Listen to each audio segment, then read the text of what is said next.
और हम सरकार किसको समझते हैं कि वो सरकार है कौन। उस सरकार के चार रूप हमारे लिए उन जो विश्व की, चाहे आप उनको मिलेनियर कहें, कुछ चुनिंदा परिवार कहें, या जो इस पूरी विश्व व्यवस्था को संचालित करना चाहते हैं, उन्होंने इस सरकार शब्द के अंदर अपने चार मुख्य घटक पैदा कर रखे हैं जो आपको और हमें संचालित करते हैं, आपको और हमें उनके लिए गुलाम बनाते हैं। एक है इसका जो स्थायी रूप है इस सरकार का, ब्यूरोक्रेट्स, वो डीसी और एसपी, आईएएस, आईपीएस, जो किसी भी राज्य सरकार को और केंद्र सरकार को स्थायी रूप से संचालित करता है। वो चीफ सेक्रेटरी से लेकर के हर विभाग का आईएएस व्यक्ति है जो उस विभाग को चलाता है। अब उस जो सरकार का स्थायी रूप है, ये डीसी से लेके एसडीएम, तहसीलदार और नीचे की जो आपकी पंचायत की इकाई है, जो पंचायत सेक्रेटरी तक है, ये उस सरकार का स्थायी रूप है। इस सरकार का दूसरा जो अस्थायी रूप है, वो जिन व्यक्तियों को आप और हम चुनते हैं, वो आपके गांव का पंच है, सरपंच है, ब्लॉक समिति का मेंबर है, जिला परिषद का सदस्य है, विधायक और एमपी है। ये भी उस व्यवस्था का पार्ट है। एक सरकार का वो दूसरा रूप है। एक तीसरा रूप है सरकार का न्यायपालिका। न्यायपालिका का जो पूरा तंत्र है, ये उस स्थायी, अस्थायी और न्यायपालिका, ये तीनों लोग एक हैं। चौथा इनका साथी है मीडिया। अब आप और हम, चाहे आप गौ रक्षा के लिए काम करने वाले व्यक्ति हैं, चाहे आप किसान के लिए लड़ाई लड़ने वाले व्यक्ति हैं, चाहे आप आर्य समाज सनातन संस्कृति का प्रचार करने वाले व्यक्ति हैं, चाहे आप इस पूरी दुनिया को उन चोरों से, उन जो गुलाम बनाना चाहते हैं, एक आजाद प्रकृति परमात्मा ने जो आपको दी है उसके लिए बचाने वाले व्यक्ति हैं। अब आप तय करो इन चार व्यवस्थाओं में आपके लिए कोई ऐसा एक घटक है जो आपकी पीड़ा को, आपके दर्द को, जो इस समाज को बचाना चाहता है। या ये जो चारों व्यवस्थाएं मैंने आपके सामने रखी, वो जो चारों व्यवस्थाएं हैं वो आपके लिए काम कर रही हैं या उन विश्व सत्ताओं के लिए काम कर रही हैं। यदि आपको ये पता लग जाएगा कि आपका साथी कौन है, ये जो समस्या को पैदा करने वाला व्यक्ति कौन है, इस समस्या को पैदा करने वाला तंत्र कौन है, पहले तो आपको और हमें वो समझना पड़ेगा। अब जब आपको और मुझे ये समझ में आ जाएगा कि समस्या के मूल में कौन है, वो सरकार, उस सरकार के पार्ट कौन है, चार। जब एक नेता के ऊपर आंच आती है तो उसको कौन बचाता है, न्यायपालिका बचाती है। न्यायपालिका के ऊपर आंच आती है तो उसको कौन बचाता है, वो सरकार का चुना हुआ प्रतिनिधि बचाता है। और जब दोनों पर आंच आती है तो कौन बचाता है, मीडिया बचाता है। मतलब ये जो चारों लोग हैं ये एक दूसरे के रक्षक हैं। लेकिन जब समाज पर कोई आंच आती है, समाज के अंदर कोई जागृत व्यक्ति ये बताता है कि ये जो कार्य हो रहा है इससे समाज को नुकसान है। आप और हम जिस देश में बैठे हैं, हर देश की अपनी संस्कृति है, अपनी सभ्यता है, हर देश का अपना अतीत है और उसका वर्तमान है। तो आपको और हमें ये समझना पड़ेगा, थोड़ा जो सरकार शब्द पर बार बार मैं जोर देता हूं, या मैं जब देवेंद्र जी को बोलता हूं कि जब आपको और हमें गुलाम बनाने का प्रयास ये सरकारें करती हैं, तो आप, जब मैंने इनसे एक बात की कि आप ऐसी सरकार हम क्यों नहीं बना ले जो इस देश और समाज के अनुरूप सोचे, वो लगता तो एक काल्पनिक बात है। क्योंकि ये जो पूरा जितना जटिल तंत्र है, उन लोगों ने इतना जटिल बना दिया कि इन लोगों के विरुद्ध बात करने वाले व्यक्ति को पागल तक घोषित कर दिया जाता है और समाज उसकी बात को मानता नहीं। और जब उन लोगों को ये लगता है कि ये व्यक्ति मेरे षड्यंत्र को समाज के सामने लेकर के आ रहा है, तो कुछ समय के लिए उस व्यक्ति को प्रामाणिक पागल प्रकट करने के लिए उस षड्यंत्र को ये रोक भी देते हैं। ठीक है जी। तो आपको और हमें समस्या पता लग गई कि समस्या ये है। तो इस समस्या में जो सहयोगी लोग हैं उनमें भी हमारे व्यक्ति नहीं है। ब्यूरोक्रेसी में कोई आपकी तरह सोचने वाला व्यक्ति है क्या? एक जिले का जिलाधिकारी, वो डीसी और एसपी, यदि आपकी तरह सोचे तो आपकी सारी समस्याओं का समाधान वो कर सकता है, लेकिन वो है वो किस तंत्र से पैदा होके आ रहा है। वर्तमान समय में जो चुने हुए लोग हैं, जो पार्टियों के लोग हैं, चाहे आज के टाइम में आम आदमी पार्टी भी है, एक एजेंडा सेट करके जो लोग चलते हैं, उस व्यक्ति ने एक बार भी आपको और हमें ये नहीं बताया कि जो ये समस्याएं पैदा करने वाले लोग हैं, bureaucrats, IAS, IPS, chief secretary level के लोग, वो चोर हैं। उस व्यक्ति ने एक बार भी वो वाक्य क्यों नहीं बोला। वो बीजेपी को गाली देता है, वो कांग्रेस को गाली देता है, वो समाजवादी को गाली देता है, वो जसपा को गाली देता है। वो एक पार्ट के गाली देने वाले लोग हैं ना। ये पार्टियां एक पक्ष में ही है ना कि ये एमपी और एमएलए चुनती हैं, लेकिन एमपी और एमएलए के साथ मिलकर के जो चोरी करता है वो तो एक ब्यूरोक्रेट्स है, बराबर का हिस्सेदार है ना। तो आज आपके और मेरे सामने जो समस्या है वो एक तरह की समस्या नहीं है। किसान अपनी समस्या के लिए लड़ रहा है, गऊ को बचाने वाला वो अपनी समस्या के लिए लड़ रहा है, कोरोना से बचाने वाला अपनी समस्या के लिए लड़ रहा है। मैं एक मिनट के लिए मान लेता हूं कोरोना था, लेकिन आपके और मेरे इस देश में उस कोरोना के लिए उस प्रकृति ने, हमारे ऋषियों ने, शास्त्रों ने आयुर्वेद दिया था। और आपके और मेरे देश में बहुत से ऐसे लोगों ने चीख मार मार के ये कहा कि यदि ये कोरोना है तो इसको आयुर्वेद से बचाया जा सकता है। ऐसे विद्वान, ऐसे संत ऐसे बैठे हैं, तो इन सरकारों ने वो बात क्यों नहीं मानी? कोई ने भी नहीं मानी, किसी भी सरकार ने नहीं मानी, ना आपकी बीजेपी ने मानी, ना कांग्रेस ने मानी, ना आम आदमी पार्टी ने मानी। मान लीजिए कोरोना है, हम उस WHO की बात को मान लेते हैं, लेकिन कोरोना पूरी दुनिया के लिए, पूरी दुनिया के पास आयुर्वेद नहीं, मेरे भारत के पास तो आयुर्वेद है। तो समस्या एक नहीं है, समस्या को पैदा करने वाले लोग अपना काम निरंतर करेंगे। अब जो आयुर्वेद के लिए लड़ने वाला व्यक्ति है वो सिर्फ अपनी समस्या में उलझा हुआ है। अब कोरोना के लिए जागृत करने वाला व्यक्ति भाई देवेंद्र और सुशील हैं, ये अपनी समस्या में उलझे हुए हैं। अब गऊ के लिए मरने वाला, गऊ को बचाने वाला, जिसने ये मान लिया यदि गऊ बच गई तो ये देश क्या पूरी दुनिया बच जाएगी, लेकिन वो सिर्फ अपनी समस्या में लगा हुआ है कि मेरे को गऊ बचानी। अब किसान चीख चीख के ये कह रहा है कि यदि मेरे खेत से मैं बिना जहर का अन्न पैदा कर दूं, मेरे को इतनी मदद दे दो, मैं इस पूरी दुनिया को बचा सकता हूं, लेकिन उस किसान की बात को कोई नहीं मान रहा। तो आपको और मेरे सामने जो इस पूरे देश की संस्कृति को, इस देश को और जो पूरी दुनिया को मान लीजिएगा वो तबाह करने वाली ताकतें हैं, यदि आपको और मेरे साथ, आपकी और मेरे देश की ये सरकारों में से एक पार्ट भी ईमानदार हो जाए। अब इस समस्या का समाधान आपके और मेरे सामने है। भाई समस्या तो है, एक तो हम समस्या का रोना रोएंगे, समस्या का एक आपको और मुझे समाधान पता लग गया। समाधान किस पार्ट में है? समाधान आपको एक अच्छा नेता मिल जाए, एक विधायक और एक MP, एक जिलाधिकारी, एक पंचायत, एक गांव का सरपंच एक ईमानदार व्यक्ति है, आपको एक पंचायत का एक मुखिया ईमानदार मिल जाए, तो इस पूरी विश्व सत्ता से टकरा करके वो आपके गांव को बचा लेगा। वो अपने गांव में देवेंद्र जी जैसे व्यक्ति को लेकर के आएगा कि आप मेरी रक्षा करो। वो आपके गांव में आयुर्वेद के लिए तड़प रखने वाले सुशील को लेकर के आएगा। वो आयुर्वेद के लिए लड़ने वाले व्यक्तियों को लेकर के आएगा। वो गऊ के लिए लड़ने वाले व्यक्ति को लेकर के आएगा कि मेरे गांव में आ, गऊ को पाल, आयुर्वेद को पैदा कर और उस शिक्षा को पैदा कर जो बेईमान नहीं बनाती। आज इस देश के सामने बीजेपी और कांग्रेस को एक व्यक्ति चोर कह रहा है, आम आदमी पार्टी का मुखिया अरविंद केजरीवाल, और सिर्फ शिक्षा और चिकित्सा के नाम पे चोर कह रहा है।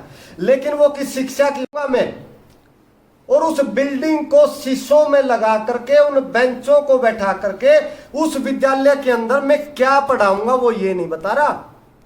उस शिक्षा से पढ़ करके जो MP बना है, MLA बना है, DC बना है, वो आपको और मेरे देश को लूट रहा है, वो ये बात नहीं कह रहा। तो आपके और मेरे सामने ये भी सोचना पड़ेगा, यदि इस वर्तमान शिक्षा ने इस देश को गुलाम बनाया है, आज आपका पटवारी लूट रहा है, आज आपके और मेरे परिवार में पैदा हुआ कंडक्टर टिकट की चोरी कर रहा है, आज आपका और मेरा वो परिवार का साथी सरपंच पद पर बैठा वो लूट रहा है, आज एक डॉक्टर लूट रहा है, उन गुलाम बना रहा है उन कंपनियों का। एक डीसी उच्च शिक्षा प्राप्त वो इस देश को लूट रहा है, एक एमपी लूट रहा है, एक मुख्यमंत्री लूट रहा है, तो आपको और हमें ये नहीं सोचना पड़ेगा एक गुरुकुल में पढ़ा हुआ व्यक्ति वो लूट नहीं रहा, वो ये कह रहा मैं इस देश को बचाऊंगा। तो ये जो आधुनिक शिक्षा पद्धति है, उन किताब, मान लीजिए आप एक बिल्डिंग पे शीशे लगाने की बात कर रहे हो, मैं मान लिया आपकी बात सत्य है, लेकिन यदि ये वर्तमान शिक्षा व्यवस्था सही है, एक कुरुक्षेत्र यूनिवर्सिटी के अंदर पढ़ने वाला बच्चा, आपने अपनी जमीन बेची, आपने अपने गहने बेचे, आपने अपने बच्चे को MD university, Delhi university, Punjab university, Kurukshetra university, आपने अपने बच्चे को वो शिक्षा दे दी, तो आपके और मेरे सामने ये तो बता दो कि कुरुक्षेत्र एमडीयू पीयू यूनिवर्सिटी के अंदर पढ़ने वाले बच्चे को आप सम्मानजनक स्वाभिमान पूर्वक रोजगार दे पाए, तब तो मैं मान लूं इस शिक्षा में सुविधाओं के अभाव में बेरोजगारी है। भाई एक गांव का बच्चा दिल्ली यूनिवर्सिटी तक नहीं पढ़ पाता, लेकिन दिल्ली यूनिवर्सिटी में पढ़ने वाला बच्चा सम्मान और स्वाभिमान पूर्वक जीवन जी पा रहा है क्या? तो जो शिक्षा के नाम पर, चिकित्सा के नाम पर आप हर मोहल्ला क्लिनिक की ये बात करते हैं, हर गांव में ये चिकित्सालय स्थापित करने की बात करते हैं, लेकिन आपकी और मेरी चिकित्सा पद्धति तो आयुर्वेद पद्धति गांव गांव में, घर घर में डॉक्टर पैदा करने की बात करती है। आपकी और मेरी 90% बीमारियां तो आपकी रसोई से ठीक हो सकती हैं। तो जो आपके पास ज्ञान है, उस ज्ञान को ये किताबों के माध्यम से बच्चों को और परिवार को देना क्यों नहीं चाहते? तो ये जो वर्तमान के लोग हैं, चाहे वो केजरीवाल जी हैं, मोदी जी हैं, राहुल जी हैं, पार्टियों के एक ये दुष्यंत भाई है, ये सब गुलाम हैं। इनको ये नहीं पता इनके परिवारों के लिए इनको कितना पैसा चाहिए। इन्होंने हजारों करोड़ रुपए लूट लिए, अपने परिवारों के लिए इतना बैंक बैलेंस पैदा कर लिया, तो ये आपके और हमारे लिए सोच ही नहीं पाएंगे। अब बात आती है समाधान की। एक योजना से चल के आप इस देश को, समाज को, किसान को, गौ को, संस्कृति को नहीं बचा सकते। आपको एक समय में 3, 4, 5 योजनाएं लेकर के चलना पड़ेगा। अगर एक व्यक्ति जागरूक है, एक व्यक्ति जागरूक है, वो जागरण का काम कर सकता है। एक योजना है आपकी जागरण की, आप सुबह से शाम तक अपने पार्ट में अच्छा जीवन जीते हुए, जो आपके देश में, जो आपकी संस्कृति में, जो आपके पास अच्छा है, अच्छा मतलब सत्य है। एक बात, एक चर्चा चली धर्म, भला धर्म के नाम पे गुमराह कर रहे हैं। वो गुमराह लोग हैं, इसलिए आपको और हमें गुमराह कर रहे हैं। धर्म का एक ही मूल है, सत्य। यदि वो सत्य जिसके पास भी है उसको ग्रहण कर लो, तो जागरण वो व्यक्ति कर सकता है, एक योजना है। लेकिन उस जागरण से क्या आप 100% परिणाम दे सकते हैं? नहीं। जागरण के साथ दूसरा पक्ष आता है लड़ाई का। आपने और हमें देखा, वर्तमान समय में कोई भी सरकार इस समाज को, इस षड्यंत्र के बारे में नहीं बोल रही थी, लेकिन आपके और मेरे ये जागे हुए भाई, चाहे वो सुशील था, चाहे वो देवेंद्र था, चाहे इनके साथ लगे हुए वो आयुर्वेद को बचाने वाले संत थे, जो इस भारतीय संस्कृति को बचाना चाहते थे, उन्होंने चीख चीख कर कहा कि ये षड्यंत्र है, इस षड्यंत्र से तुम इस देश को बर्बाद करना चाहते हो। लड़ाई लड़ी वो दूसरा पक्ष था, लेकिन क्या ये समाधान दे पाए? नहीं। लेकिन ये बैठे भी नहीं। तो ये आपके उस संघर्ष का दूसरा रूप है। आप जागरण करोगे, दिन रात अपने जैसे साथियों को अपने साथ जोड़ोगे। दूसरा है कि आपको लड़ना भी होगा। यदि आप नहीं लड़े तो जिनका आप जागरण करना चाहते हो वो आपके साथ नहीं लगेंगे।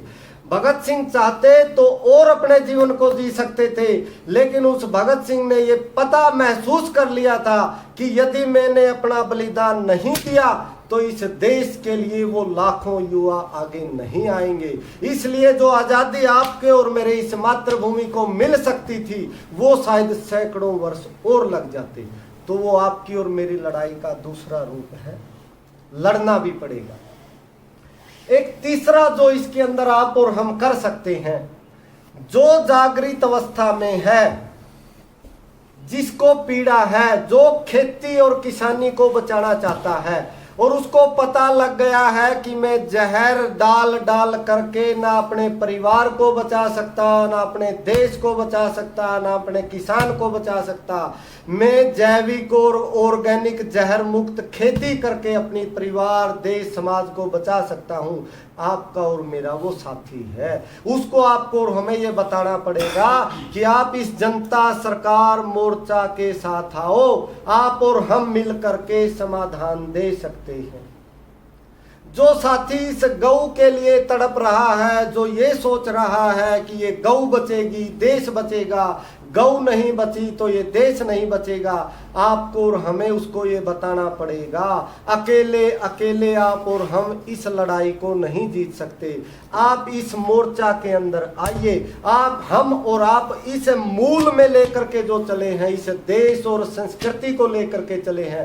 पूरी दुनिया को यदि कोई आज मार्गदर्शन दे सकता है तो ये भारतीय संस्कृति दे सकती है। ये प्रामाणिक और वैज्ञानिक बात है। बेशक आप और हम शास्त्र नहीं जानते, आप और हम उन शास्त्रों को पढ़ नहीं पाए, लेकिन जिन संतों ऋषियों से आपने और हमें सुना है, वो प्रामाणिक और वैज्ञानिक रूप से चीख चीख करके पूरी दुनिया को बता रहे हैं कि हम इस पूरी दुनिया को रास्ता दिखा सकते हैं। तो उनको हमें लेकर के आना पड़ेगा। एक शब्द आता है संगठन।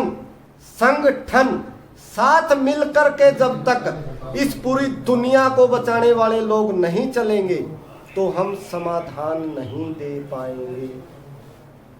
बात आती है सरकारों को चुनने की। आपके अंदर ताकत है एक सरपंच बनाने की, तो आप उस व्यक्ति को, ईमानदार सत्य व्यक्ति को अपने साथ जोड़ो और उसको कहो कि आपकी हमें जरूरत है, हमें आपकी जरूरत है, आप आगे बढ़ो, हम आपकी मदद करेंगे। आज बेईमान और भ्रष्ट लोगों ने इन व्यवस्थाओं से धन लूट लूट करके और उस बेईमान प्रवृत्ति से सारी समस्याएं आपके और मेरे सामने पैदा की हैं। यदि आप इस वाक्य को मानते हैं कि भ्रष्टाचार सब व्यवस्थाओं के मूल में है, तो वो भ्रष्टाचारी कौन है? आपके और मेरे बच्चे हैं। उनको भ्रष्टाचारी किसने बनाया? इस तंत्र ने, इस शिक्षा ने भ्रष्टाचारी बनाया। एक बच्चा नौकरी लगने के बाद अपने माँ बाप, अपने परिवार को छोड़ करके कैसे एकांत जीवन में चला जाता है। तो मान लीजिएगा, ये मुख्य मैंने आपके सामने उन समस्याओं के मूल को रखा और समाधान पक्ष पर अभी बात की।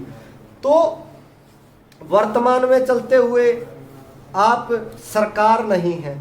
यदि इस प्रदेश का मुख्यमंत्री आज चाहे तो आज गौ को बचा सकता है, किसान को बचा सकता है, समाज को बचा सकता है। उन षड्यंत्रकारी लोगों को ठेंगा दिखा करके, आपका मदद लेकर के, यदि वो समाज का आह्वान करे। अभी बात आई कि एक डॉक्टर ने बात रखी, उसको मार दिया गया, तो एक मुख्यमंत्री को भी मार सकते हैं। एक प्रधानमंत्री को मारा था, लाल बहादुर शास्त्री को। आपके और मेरे 3 सेनाओं का चीफ अभी पीछे मारा गया, वो एक्सीडेंट नहीं था, उसको मारा गया था। आपको और मुझे भी मारा गया, मारा जा सकता, लेकिन बलिदान तो देना पड़ेगा। यदि आपका और मेरा नंबर बलिदान में है तो आ जाएगा, क्या फर्क पड़ता है भाई? अगर उन व्यवस्थाओं को ये लगता है कि इस व्यक्ति को मारना है, इस सुरेंद्र को मारना है, इस देवेंद्र को मारना है, इस सुशील को मारना है, मार देंगे, दूसरा साथी आपकी जगह आ जाएगा। तो सरकार और समाज, आपने समाज को जागृत कर दिया, आपने संगठन को मजबूत कर दिया और आपने सरकार को खुला छोड़ दिया कि हम तो समाज को मजबूत कर देंगे, समाज सरकार की नकेल डाल अपने हाथ में रखेगा। हाँ, वो एक पक्ष है, लेकिन ऐसे चोर आप प्रशासन क्यों करें? आपको ऐसी भी ताकत अपनी बनानी चाहिए। तो एक एक व्यक्ति को इन षड्यंत्रों को भी समझना पड़ेगा, एक एक व्यक्ति को अपने अंदर समाधान पैदा करने पड़ेंगे। आप चाहे नौकरी कर रहे हैं, ईमानदारी से नौकरी करें। आप खेती कर रहे हैं, ईमानदारी से खेती करें। ऑर्गेनिक खेती करने की कोशिश करें, जिससे हम अपने परिवार को बचा पाए और देश को बचा पाए। आप नेता हैं, एक ईमानदार नेता बने। आप अपने लिए सुख और स्वाभिमान कहाँ से आएगा उसको सोचें और एक दूसरे पर विश्वास करें, तभी हम आगे बढ़ेंगे। तो तो आज की चर्चा का यही विषय है। आपको लगता है जो मैंने भूमिका आपके बीच में रखी, यदि आप इससे सहमत हैं तो आप अपना अपना चयन करें कि मैं इस इतनी बड़ी समस्या में, इस इतने बड़े विराट कार्य में मेरा योगदान क्या है। आप एक गांव में हैं, आप एक कंपनी में नौकरी कर रहे हैं, आप सरकारी विभाग में नौकरी कर रहे हैं, आप अपना निजी व्यवसाय कर रहे हैं, कोई फर्क नहीं पड़ता। लेकिन जो भी आपका काम है वो जैसा आप बोलोगे वैसा आपका आचरण भी रहना चाहिए। यदि जो साथी आज समाज को जागृत कर रहे हैं, देवेंद्र और सुशील, यदि इनका आचरण इनकी वाणी से भिन्न होगा तो कोई इनके साथ नहीं लगेगा। तो एक एक साथी, आप और हम जो इस लड़ाई में लगे हैं, जो भी हमारा कार्य है वो इस देश और समाज के लिए उत्कृष्ट का कार्य हो। कभी भी इस देश समाज के लिए आपका और मेरा कार्य बाधा ना बने। आपको उस कार्य से सुख मिलेगा और आपके जीवन में स्वावलंबन होगा और आपका स्वाभिमान जगेगा, तो हम इस समस्या का समाधान 100% करेंगे। संख्या कोई मायने नहीं रखती। आज हम सोनीपत के अंदर 100 बैठे हैं, 50 बैठे हैं, कोई फर्क नहीं पड़ता। आपको सोनीपत के एक एक गांव में जाकर के एक एक गांव के साथी को अपने साथ जोड़ना पड़ेगा और सिर्फ जाने की कमी है। आप और मेरे जैसे वो जागरूक साथी इंतजार में बैठे हैं। जिस दिन इस हरियाणा प्रदेश के अंदर आपने और हमें गांव में अपने जैसा एक एक योद्धा पैदा कर दिया और हम आह्वान करेंगे उन साथियों का कि जो किसान को, गौ को, देश को, धर्म को, संस्कृति को बचाना चाहते हैं, आप हमारे साथ आइए। यदि आपको हमारा कार्य सही लगता है, हमारी बातें सही लगती हैं, हम रचनात्मक कार्य भी कर रहे हैं, हम आयुर्वेद का ज्ञान एक एक घर तक पहुंचा रहे हैं, हम इन कोरोना के षड्यंत्रों को, इन टीकों के षड्यंत्रों को एक एक व्यक्ति को बता रहे हैं, हम शिक्षा, जो भाई देवेंद्र जी बात करते हैं, हम केवल स्कूलों की बिल्डिंगों पर शीशे लगाने की बात नहीं करते, हम उस शिक्षा व्यवस्था की बात करते हैं जिस शिक्षा से आपका बच्चा स्वावलंबी बनेगा, आपका बच्चा सम्मान और स्वाभिमान पूर्वक अपने जीवन का निर्वाह कर पाएगा।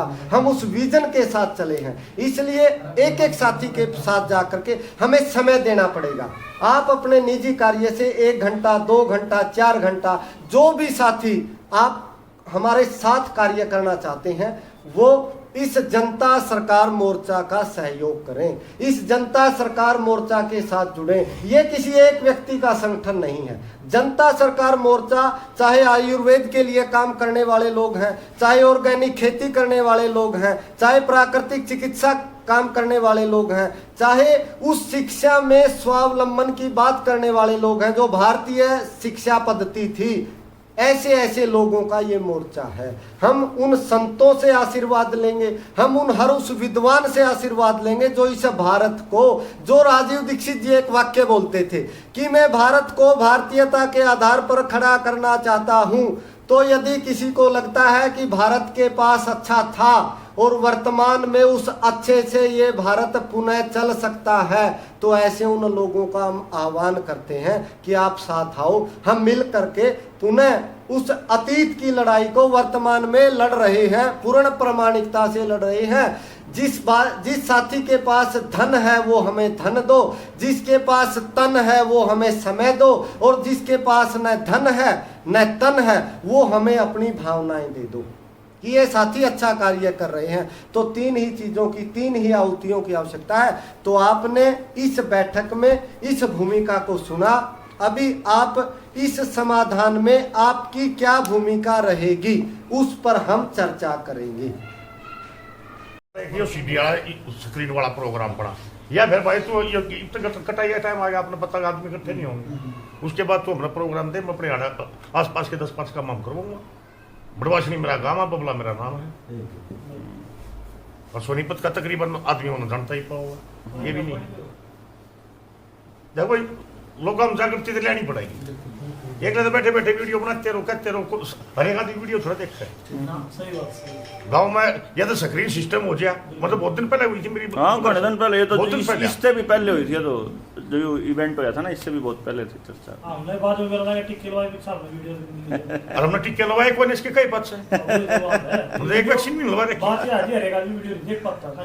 वही देखो था ना मैं, भैया एक ऐसा स्क्रीन सिस्टम बनाओ उसने, डॉक्टर साहब वाली बात, मतलब डॉक्टर साहब ना भी हो तो हमारे के सामने काम हम चलवा सकते हैं। लिख लो बढ़ाने लग रहे है, ऑलरेडी चल रहा है उस पे काम। न्यूज पे टीवी पे या नहीं अपन आप अपनी स्क्रीन ले मैं बताता हूँ उसका। मैं एक ऐसा स्क्रीन सिस्टम बनाऊं जो पहले पर्दा नहीं हो रहा था फिल्म का, वो चला नहीं, अभी तो दूर बैठा रहता वो तूहे ने ले गए। जब तो अपनी नहीं हुई थी 3-4 लेवांगे अपन यहाँ, छोटे हाथी है सारे गांव में जाके करका। और छोटा हाथी ले ले या फिर उसने वैसे स्टैंड बनवा ले।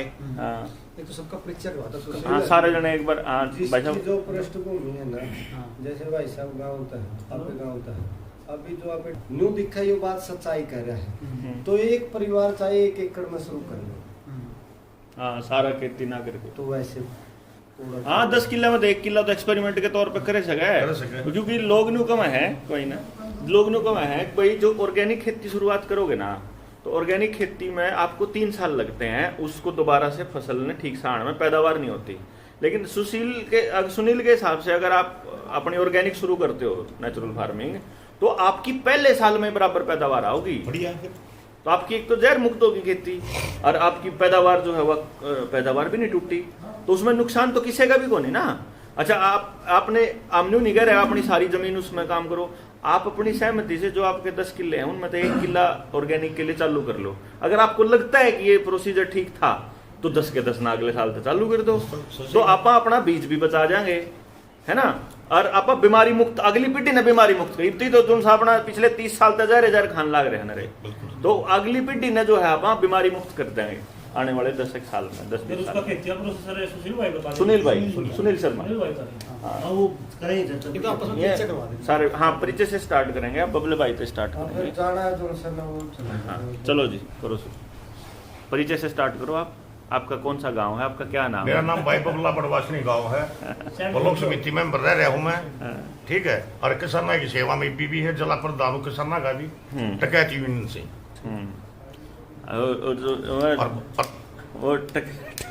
सालवन आर्य समाज मंदिर में एक वार्षिक उत्सव था और वहाँ पे स्वामी जी मिले थे, जो लगभग इन्होंने वहाँ पे 1-1.5 घंटा जो समय था उस व्यवस्था के अनुसार इन्होंने जो चर्चा करी, तो मैं वहाँ पे स्टेज पे संभाल रहा था, जो कौन आएगा स्टेज सेक्रेटरी। हाँ, मुझे ये लगा कि भाई जो ये स्वामी जी ने जो चर्चा करी है ना, वो हमारी चर्चा है, यानी जो हम सोच रहे हैं वो स्वामी जी कह रहे हैं, क्योंकि ये दोनों पक्ष हैं। एक पक्ष है, थोड़े दिन पहले हम चर्चा कर रहे थे एक मीटिंग में कि work from whole to the part, कि बड़ी समस्या को समझो और छोटे से शुरू करो, उसमें एरर कम आते हैं। लेकिन एक पार्ट टू द होल, छोटी छोटी शुरू करो और बड़े तक जाओ, तो छोटी समस्याओं में इतने एरर आएंगे, बड़े तक पहुंच नहीं पाते। तो यहाँ जो जनता सरकार मोर्चा की तरफ से देवेंद्र भाई के जो चंडीगढ़ का प्रकरण है, वहां से हरियाणा को या पूरे भारत को एक ये रास्ता मिला है कि हमने जो समस्या समझी है वो ऊपर से समझी है, और ऊपर से जब समस्या समझ में आती है तो छोटी छोटी समस्या या ऑटोमेटिकली समझना शुरू होता है, आदमी ऑटोमेटिक लिंक करता हूँ बातों को। तो वो जो चर्चा थी उसी से जुड़ी हुई स्वामी जी की चर्चा मुझे लगी कि वो जो व्यवहारिक समस्या है ना समाज में, कि रोजगार की है, बेरोजगारी की है, करप्शन की है, लूट की है, जैसे नरेंद्र जी ने बताया, तो फिर कई बार चर्चा हुई कि भाई मैंने जब कहा कि स्वामी जी हम भी ऐसा कर रहे हैं, तो बोले कि भाई फिर आप भी हमें भी मिलवाओ युवाओं से। तो आज की इस मीटिंग में मौका लगा के फोन करके बात करते हैं, तो स्वामी जी तो पहले ही तैयार थे, तो कि आप युवाओं के बीच आकर सबके के विचार भी लेंगे ना अभी। हमें कुछ कहने का अवसर जो व्यक्ति आया है सबके विचार लेने पड़ेंगे। आप लोग दे रहे हैं। आपकी जनता सरकार मोर्चा पार्टी स्वामी जी मैं 1 मिनट एक बस बीच में थोड़ा सा मुझे जो यहाँ मतलब राजनीतिक जो बात हुई वो वहाँ पे 2 पक्षीय बात है। बस इतना सा है कि वो जो विचार भाई ने रखे उस विचार को लेकर, और ये जो बाकी वो उस पर चिंता न करना बस। एक मिनट बाद में शुरू करवा दियो जो करवा कौन कराने लगे दिखा चलिए कंटिन्यू करिए, करिए, बोलते रहिए, आवाज़ तो आ रही है। तो आप युवाओं के बीच कुछ राष्ट्रीय स्तर की वार्ता करने का अवसर मिला, इसके लिए मैं आप सबका पहले धन्यवाद करता हूं और आशा करता हूं कि हमारे अपने मन में जो विचार हैं कि हो सकता अब थोड़ा बोलिए है ना। आप सबके विचार भी हो। इस आशा के साथ आपसे ये वार्ता प्रारंभ करते हैं। बंधुओं, युवाओं, हमारे डॉक्टर साहब ने जो विषय रखा है, वास्तव में डॉक्टर साहब का जो विषय अपना है उसमें उन्होंने बहुत सामाजिक हित के लिए जो है ना बात कही है। हर कोई हर किसी विषय का मास्टर नहीं हो सकता, लेकिन डॉक्टर साहब का जो विषय है वो बहुत ही प्रशंसनीय है और बहुत ही जो है ना सभी को स्वीकार्य होना चाहिए, इसमें कोई संदेह की बात नहीं। क्योंकि संसार के अंदर कहा गया है कि शरीर माध्यम खलु धर्म साधन। अगर शरीर स्वस्थ है तो धर्म भी बना रहेगा, और शरीर नहीं है तो फिर उसका धर्म का भी अर्थ नहीं रह जाता। अभी हम बीमार थे तो हम आपके बीच में भी नहीं आ सकते थे, लेकिन फिर भी हिम्मत की, क्योंकि मुझे जो है ना 15 तारीख में फूड पॉइजनिंग हो गया। अनजाने में या इस मुझे कोई प्रारब्ध था मेरा।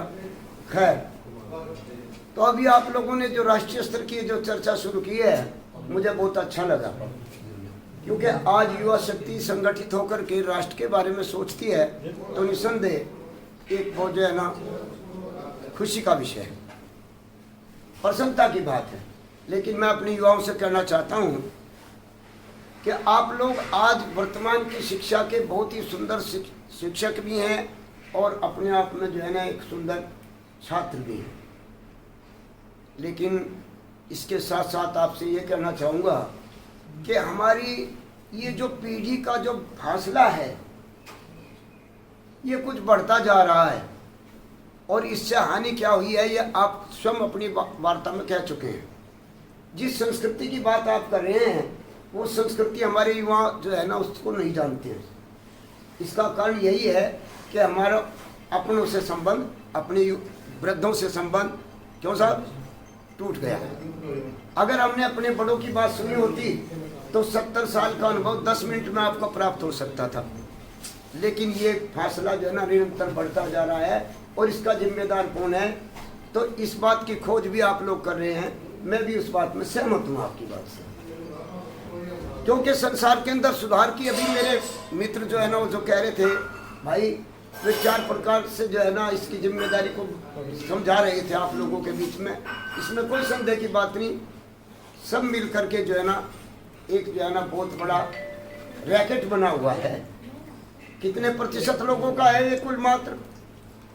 जैसा कि वर्ल्ड स्तर की बात हो रही थी, वर्ल्ड स्तर की बात में तो मात्र जो है ना वर्ल्ड के अंदर कुल ही जो है ना 80 या 90 ऐसे जो है ना पूंजीपति हैं जो पूरे वर्ल्ड को जो है ना अपनी मुट्ठी में चला रहे हैं, और उनके पास कितनी संपत्ति है। मैंने पढ़ा था पेपर में भी कि उनके पास वर्ल्ड की 60% जो है ना संपत्ति उनके पास है।